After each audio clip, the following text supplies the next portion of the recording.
이런 지역사회 감염은 일본에서 더 큰 문제가 되고 있습니다. 요코하마항에 정박 중인 유람선 감염자만 해도 심각한 상황인데 조금 전 지역사회 감염자가 또 6명이 추가되면서 확진자가 400명을 훌쩍 넘어섰습니다. 일본 후생성이 이젠 감염 확대를 전제로 한 대책이 필요하다고 처음으로 인정했습니다. 임소정 기자가 보도합니다. 일본 요코하마에 정박 중인 유람선 다이아몬드 프린세스호에서는 어제에 이어 70명의 확진 환자가 추가로 나왔습니다.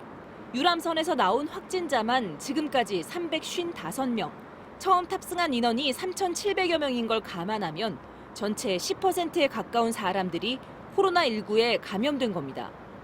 일본 정부는 유람선에 남은 약 3,400명에 대해 어제부터 정밀 검사를 시작했습니다. 요코하마항에 유람선이 정박한 지 12일 만입니다.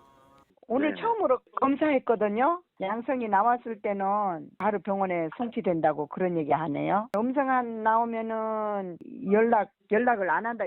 확진자와 같은 방을 쓰지 않은 승선자 가운데 음성 판정을 받는 사람들은 객실 격리를 시작한 지 14일이 되는 오는 19일 배에서 내리게 한다는 방침입니다.